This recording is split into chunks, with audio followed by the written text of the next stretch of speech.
video is brought to you with the support of TrueFire. Learn, practice, and play with TrueFire.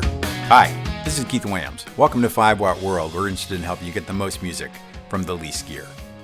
There are a couple of crystal clear musical memories from my youth, burned in so deep that I can still smell the room on the day they happened. Hearing Abbey Road on the home stereo and asking my dad what it was, and him just handing me the album cover as if to say, "You'll need to answer that for yourself." Another was a gift from my brother Brian.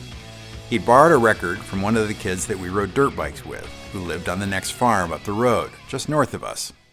All he gave me to go on was, "You should hear this." And he sat me down in his room, tucked under the eaves of our 100-year-old farmhouse, and dropped the needle down on the old Heathkit stereo that my father had built when he was in college. It was after dark, and there was just a single bedside lamp on, its dim light throwing shadows against the slanted ceilings and the 3-foot knee walls. The siren swelled and swelled until it was too loud for this tiny room. Then came the thump of the bass, and only then the guitar, hard-panned left with the drums and bass hard-panned right, came crashing down over us. I looked up from the album cover Brian had handed me as a smile spread over his face as if to say, "I told you so." Guitar would never be the same. Not for me. Hell, not for any of us.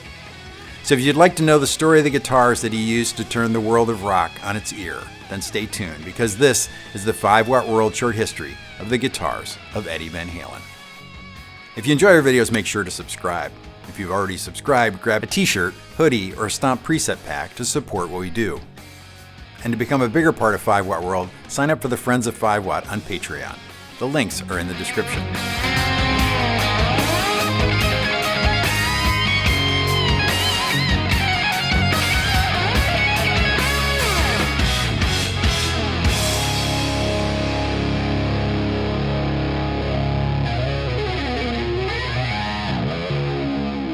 Edward Lodewijk van Halen was born on January 26, 1955, in Amsterdam, in the Netherlands. His father was a Dutch jazz pianist, clarinetist, and saxophonist, while his mother was from Java in the Dutch East Indies. Due to social tensions from their mixed-race relationship, his parents moved the family to the U.S. in 1962. They settled near other family members in Pasadena, California. As the boys didn't speak English when they first arrived, they were bullied in elementary school by the other students. Both Eddie and Alex began studying piano when they were 6 years old. Eddie was never taught to read music. Instead, he watched his instructors play Bach and Mozart, and he learned the pieces by ear. By this method alone, he would go on to win first place in a local piano competition at Long Beach City College. His parents wanted the boys to become classical pianists, but even early on, Eddie was drawn to rock music, and like many of his generation, was influenced by the Beatles and the Dave Clark Five. In either 66 or 67, Alex got a guitar and Eddie a drum set. But when Eddie heard Alex playing the drum solo to the Surfaris song Wipeout, he gave Alex the drums and moved over to guitar. That first guitar was a Tisco Del Rey WG4L. The guitar was purchased from Sears for around $100. It had 4 pickups, a detail Eddie said he really loved at the time. They couldn't afford an amplifier, so he played the guitar leaning the body against the table, so the table would resonate, making the guitar louder. The specific model was made in Japan and imported to the States under either the Silvertone or Belltone name. Alex and Eddie formed a band with 3 other boys from school very early on called the Broken Combs, performing at lunchtimes in their elementary school as early as the 4th grade. He'd later say that this experience led him to want to become a professional musician. He learned all of Eric Clapton's solos with Cream, but Eddie said his style was more like the Take No Prisoners approach of Jimmy Page. On August 15, 1969, when Eddie was 15, their father bought the boys new instruments. Eddie received a new gold-top Les Paul with P90 pickups. These were the first non-SG-shaped Les Pauls produced by Gibson since they'd ceased building them in 1960. Eddie said in some interviews that it was a 68, and in other interviews he said it was a 69. Eddie immediately developed a taste for modifying his guitars. By the time the first photo was taken of the guitar, he's removed the pickguard and pickup covers from the front pickup, but later he also removed the bridge P90 and carved out space for it to put a full-size humbucker. This would be Eddie's main guitar from 69 to 75, when the guitar was stolen. Though the guitar has never surfaced, the serial number is known from the original receipt, and the modifications should make it easy to identify. In 1972, Eddie and Alex formed the band Mammoth and began building a reputation around the clubs of Los Angeles. 2 years later, they changed the band's name to Van Halen, and by then they were playing famous LA venues like the Whiskey A Go-Go. Before forming Van Halen, Eddie had bought a '58 Strat, but his bandmates didn't like the sound of it. He wouldn't play a Strat again until he started putting together his Frankenstein guitar. Around '76, Eddie very briefly had a Gibson ES-335. He's referred to in interviews as his main experimenter guitar. He cut away half the vibrola so that he could bend the lower strings separately. He eventually sanded through the body during one of his refinishing experiments. The guys in the band also said he looked like Roy Orbison playing that guitar, so he went back to playing the Les Paul. The 335 would become an important part in Eddie's history as a donor guitar. In '76 and '77, Eddie had a '61 Stratocaster. It's believed to have been an early '60s based on the small headstock, a thicker slab rosewood fingerboard, and three-tone sunburst finish. The logo was in an unusual place, and it's thought that the neck was either a replacement or that it had been refinished at some point. But like the 335, this guitar wouldn't be Eddie's main guitar with the band. That guitar is believed to have been parted out over time, and it isn't completely clear where the parts ended up, except that the bridge plate on the Frankenstrat reads 61071, which is his 1961 serial number. After the gold top was stolen, Eddie got an Ibanez 2387 Flying V. All the pictures of Eddie playing the V are from the same concert, so it could well be that he had the guitar for a very short time before it too was stolen. The Ibanez V had a clear red lacquer finish, 22 fret neck and dot marker rosewood fingerboard. Eddie added what he said was an original Gibson PIF in the bridge position, likely from the 335. The guitar first appears in pictures in December of '76 with the original finish, but by early '77, Eddie had already painted the guitar white. After that V was stolen in '76, Eddie would acquire one of his most important guitars. Purchased in 1975, it would have been one of the first Ibanez-made Gibson copies brought to the U.S. Ibanez had based these copies on the original '58 Gibson Explorers. It started life with a clear finish on either a Carina or ash body, which is still hotly debated. Unlike the original Explorers, it had a three-piece maple neck. There was a rosewood fingerboard, and it had two Ibanez Super 70 humbucking pickups with chrome metal covers. This is one of the main guitars on the first record, featured on all the tunes where a tremolo tailpiece wasn't needed. Eddie played the guitar in its original form only briefly, the white paint job happening early in its ownership. He also replaced the control knobs with white ones from a Stratocaster. This is the state of the guitar that it would be in when it was used on Van Halen 1. In 1976, Van Halen opened for the band UFO at the Starwood in California. Kiss bassist Gene Simmons saw the band and was excited to try to sign the band to his company and had them record some early demos at the Electric Ladyland Studios in New York. But Kiss's manager and Paul Stanley both discouraged Simmons, and in the end he tore up the contract saying he didn't want to hold the band back. The next year Van Halen was signed to a recording contract with Warner Brothers. The band released their first album, Van Halen, in 1978, and it would go to number 19 on the Billboard pop music charts, one of rock's most successful debut albums of all time. By the early 80s, Van Halen was one of the biggest rock bands in the world. After the release of Van Halen 1 in '78, Eddie would radically change the appearance of the Destroyer. It's said that he used a chainsaw to cut away a chunk of the back, adding another V there. It looks as if then he used a large drill bit to add teeth like routing, like a shark's mouth. He covered the guitar with tape, then painted the exposed surfaces red, the negative space of the tape leaving searing white stripes. He then added eye hooks and turnbuckles to the gap he'd created. He removed the original pickups and installed a white pickup in the bridge and a black pickup in the neck. He wired both pickups direct to the output jack, so there wasn't a functioning selector switch. The bridge pickup is believed to be a Mighty Mite copy of a DiMarzio Super Distortion pickup. This is based on the fact that there are no holes in the bobbins, and that was a characteristic of the Mighty Mite pickups. The black pickup may have been an actual DiMarzio based on its appearance, but no one really knows. Shortly after cutting up one of his favorite guitars, he decided that the tone was irreparably changed for the worse, and he regretted modifying the guitar. Though he stopped using the guitar shortly after that, he owned it until his death. Early in '77, Eddie purchased a Stratocaster body from Boogie Bodies, the shop owned by Wayne Charvel and Lynn Ellsworth. The body was reportedly an unfinished second. He then asked Charvel to route the body for a humbucking pickup. He'd fashioned his own minimal pickguard to hold the single volume knob. He then went about ordering a wide, thin neck with big Gibson-style frets. Eddie said he then used the vibrato from a 58 Stratocaster, but as he'd sold his 58 years before, that may have well been used the tremolo from the 68 Strat, and that seems to be the guitar that donated its neck plate. It was put together temporarily with other parts and played with the body unfinished with parts from the 61 Strat, including the neck, 2 single coils, and a humbucker. He next painted the body in a simple black finish and used it live at the Whiskey A Go-Go in May of '77. Always the tinkerer, he next repainted the body white with the signature tape stripes. Once the tape was removed, it had black stripes all over it. He then replaced the 61 neck with the custom neck from Charvel. This all-maple neck was completely unfinished. The white humbucker was replaced with a black one that Eddie often said was taken from his destroyed ES-335. There was a plain black pickguard with a single humbucking route and a single volume knob that Eddie said he'd made himself. The guitar was in regular use by July of '77. As mentioned earlier, this guitar was the one used on Van Halen 1 on any tune that required a tremolo, and then on the band's '78 tour following the album's release.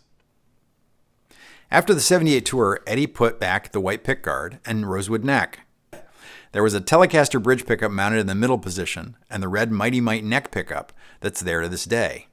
The rosewood neck is likely a replacement neck, as it's different than that of the 61 neck. Before the band went out again to tour in '79, Eddie once again decided to repaint the guitar. He did this because he was upset that Charvel had copied the white and black guitar. Using the same tape method he used before, he repainted the guitar red. It had the 3 pickups from before, but only the humbucking pickup was connected. At this point, it had a maple neck with a black painted headstock. The neck was likely from the Bumblebee guitar project. It's also around this time that Eddie began gluing reflectors to the back of the guitar, so he could turn the guitar towards the audience, reflecting all the lights, as Syd Barrett and Jimmy Page had done before. Around 1980, Eddie would get a new neck for the Frankenstein guitar as part of a conversion to a Floyd Rose tremolo. Briefly, the guitar had the white pickup again, but it would go back to the black one in the long run. He also removed the middle Telecaster pickup that wasn't connected in any case and put a 3-way switch in its place. The switch did nothing and was just there for show. By '81, he moved to a newer version of the Floyd Rose in gold. By '82, he'd installed the Kramer-branded 22-fret neck on the guitar with a 50s-style Stratocaster headstock. He'd sand off the Kramer logo at some point. Later, the guitar would get another Kramer neck with their beak-shaped headstock. He also screwed a 1971 quarter to the top of the guitar to serve as a stop for the prototype tremolo.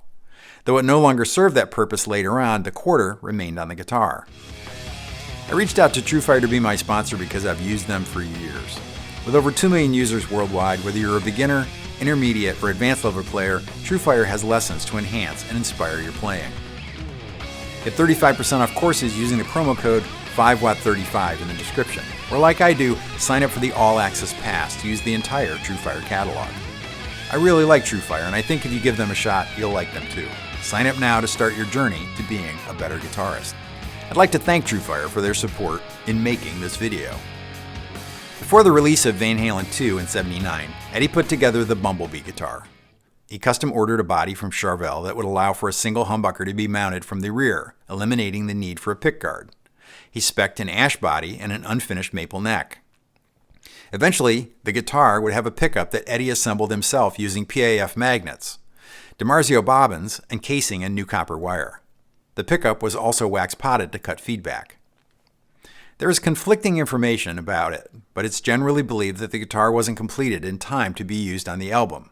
Like all the guitars, it went through several version changes. The earliest pics show it with a Fender-style tremolo, so like the change to the Frankenstein guitar, he swapped out the neck to add the Floyd Rose. He would use Bumblebee along with the red Frankenstein guitar until his deal with Kramer in 1983. The final resting place of Bumblebee is an amazing story. Eddie met Dimebag Darrell just a few weeks before Darrell died. That night backstage, Darrell offered to buy Bumblebee from Eddie for $30,000. But Eddie declined, saying he'd rather build a guitar put together for Darrell.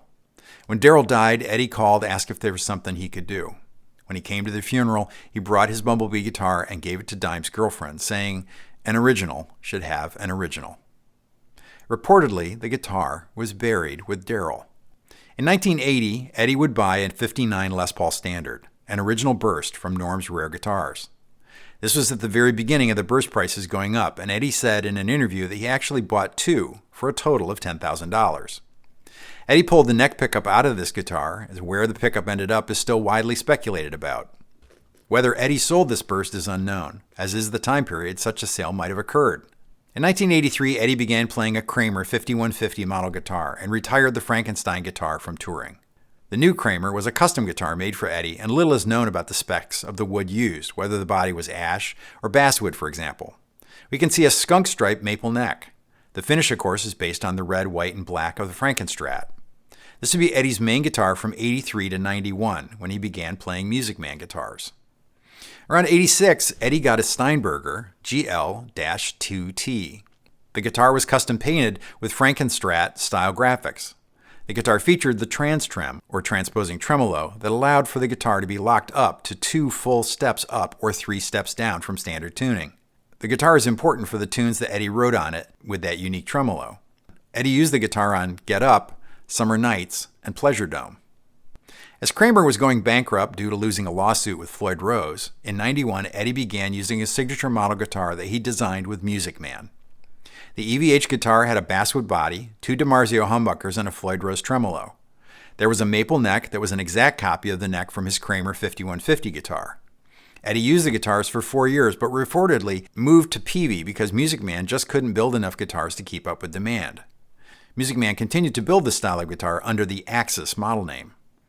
In '95, Eddie signed a deal with Peavey, redesigning the Music Man style slightly and renaming it after his son Wolfgang. It had a basswood body and some models featured fancy maple tops. It had an arch top with body binding, 2 Peavey-built EVH humbucking pickups, and a Floyd Rose tremolo. The 3-way switch was moved to the top of the body, more like a Les Paul. The model of the tremolo had a small feature called a detuna that allowed quick changes to drop detuning. Eddie was an investor in the detuna and held the rights to the patent. The headstock was also slightly different from the Music Man. The headstock was designed by Eddie, and like the Fender guitars that follow, Eddie held the design patents for each of these guitars. He played the Peavey guitars until 2004 when he moved to Fender for his guitars and amp production. Fender's deal with Eddie was for production of the new Wolfgang model guitar designs, but it also allowed Fender to build replicas of Eddie's various parts guitars from early in his career. In particular, the Red Frankenstrat and the Bumblebee were built in some runs by the Fender Custom Shop in extreme detail. So much so it was reported in the press that Eddie couldn't tell the copies from the originals. The first limited run of these guitars came in 2007. They were released for $25,000 each and sold out within 15 minutes. The detail went all the way down to the Fender sourcing 1971 quarters to be attached to the top. Reportedly, when presented with one of the custom shop replicas, Eddie picked up a Sharpie and wrote, "This is the shit," on the back of the neck, so that he could always know which was the copy and which was the original. Eddie said in interviews that he started smoking and drinking at the age of 12. He would go through rehab, become productive again, only to cycle back around. After years of various health issues, including throat and lung cancer, he died of a stroke on October 6, 2020. He was just 65 years old.